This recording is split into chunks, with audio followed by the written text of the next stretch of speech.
शहनाज अख्तर, मुस्लिम नाम और सनातनी पहचान।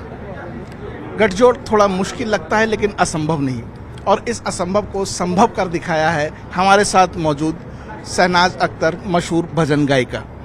आपका न्यूज़ 18 में बहुत बहुत स्वागत है। आप भोपाल आई हैं, मध्य प्रदेश से, आपका काफ़ी करीबी रिश्ता है, सिवनी बरघाट की रहने वाली हैं।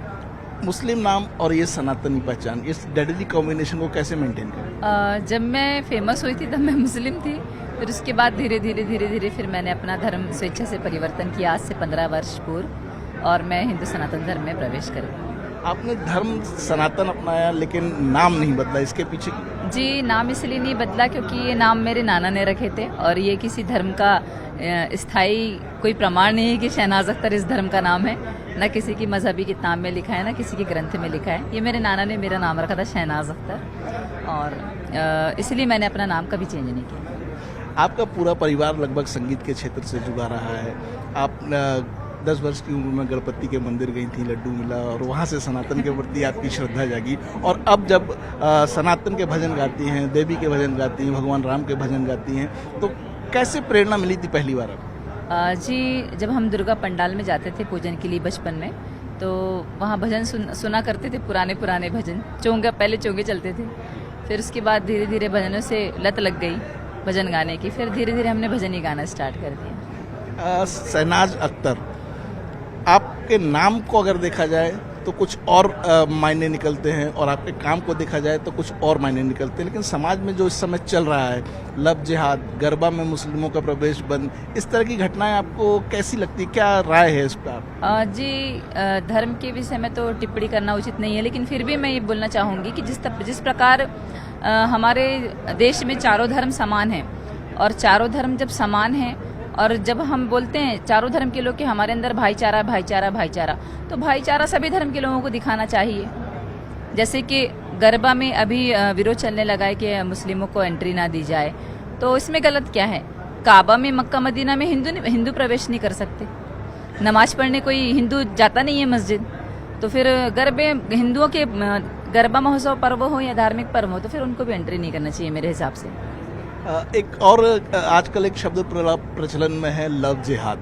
टारगेटेड किया जाता है हिंदू लड़कियों को, हिंदू महिलाओं को। इसके पीछे कौन सी मानसिकता, कौन सी जिहादी मानसिकता काम करती है? ये जिहादी ही मानसिकता है, ये आतंकवाद ही तो है।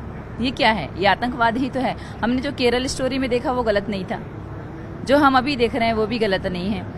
लड़कियों से शादी करना, हिंदू लड़कियों से, फिर उनकी बलि चढ़ा देना, 35-35, 70-70 टुकड़ों में करना, ये कहाँ से, ये कौन सिखाता है? यही इस बड़ा सवाल है, ये कौन सिखाता है? एक मजहब विशेष के लोग इस तरह की चीजों में क्यों इन्वॉल्व पाए जाते हैं?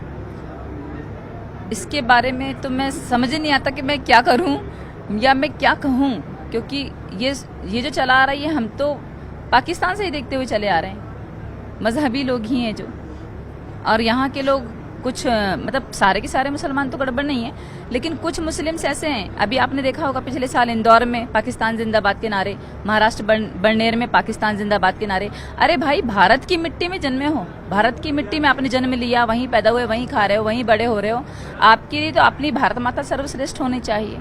फिर आप हिंदुस्तान की मिट्टी में रहकर हिंदुस्तान की मिट्टी से गद्दारी करके पाकिस्तान फिलिस्तीन की जयकारे लगा रहे हो, ये नारे लगा रहे हो, ये गलत है। आजकल एक ट्रेंड नया प्रचलन में आया है, एक पोस्टर वायरल हो रहा है, आई लव मोहम्मद, और उसके जवाब में हिंदू समाज की तरफ से आई लव महाकाल, इस तरह का एक बैनर लाया गया है। इसको आप कैसे देखती है कि ये समाज को बांटने की या देश के खिलाफ कोई साजिश, या ये सिर्फ संयोग है या कोई प्रयोग? नहीं, ये संयोग नहीं है। दरअसल क्या है, मुस्लिम के लिए जो मोहम्मद साहब हैं वो उनके इस्लामिक प्रचारक हैं, और रही बात हिंदू धर्म की, तो वो हमारे महाकाल बाबा, हमारे भगवान, हमारे इष्ट आराध्य देव हैं। तो अगर मुस्लिम्स लोग आई लव मोहम्मद कहते हैं या आई लव अल्लाह भी कहते हैं, तो इससे हमें कोई आपत्ति नहीं है। लेकिन अगर वो आई हेट यू शिव या I hate you Shri Ram कहते हैं, तो हमको दिक्कत है। लेकिन ये एक नया तरह का ट्रेंड है, बुत परस्ती जो है इस्लाम में हराम है, नहीं करते हैं, इस तरह के चिन्ह भी नहीं बनाते हैं। लेकिन ये पहली बार सामने आया कि आई लव मोहम्मद के पोस्टर कानपुर में लगे और इंदौर में लगे हैं, और उसका जवाब जो है वो उज्जैन से मिला है। जी, ये जवाब की बात नहीं है, ये तो मुस्लिम धर्म का ये अपनी मान्यता है, उनका रीति रिवाज है, उनका धर्म है, उस पर कोई टिप्पणी हम नहीं करेंगे। रही बात हमारे धर्म की कि हम हिंदू धर्म को फॉलो करते, तो हम हिंदू धर्म में हम तो अपने भगवान को जैसा चाहेंगे हम वैसा मानेंगे। लव जिहाद की घटनाएं भोपाल में भी बहुत सामने आई हैं। आप यहाँ के लोगों को क्या संदेश देना चाहती हैं? आप यहाँ माता रानी के भजन गाने आई हैं, नवरात्र चल रहे हैं, तो क्या वाकई में मुस्लिमों को दूरी बना के रखनी चाहिए और हिंदू बहनों को जो है वो सतर्कता बरतनी चाहिए? मुझे लगता है कि हिंदू भाई बहनों को अपनी बहनों पर, अपने घर की महिलाओं पे, माताओं बहनों पे, सब पे ध्यान देना चाहिए। और ख़ास करके हमारे घरों के संस्कार ऐसे हों, हमारी धार्मिक शिक्षाएं ऐसी हों कि हमारा बच्चा बहके ना। जी, तो ये थी हमारे साथ मशहूर भजन गायिका शहनाज अख्तर, जिनका साफ तौर पर कहना है कि आई लव मोहम्मद के पोस्टर हों या लव जिहाद के नारे हों, ये महज संयोग नहीं, ये प्रयोग है, और इसे लेकर हिंदू लोगों को, सनातनी लोगों को बहुत समझदारी से काम लेना पड़ेगा और सतर्क भी रहना पड़ेगा। कैमरामैन मोहसिन के साथ रमाकांत दुबे, न्यूज़ 18 मध्य प्रदेश, भोपाल।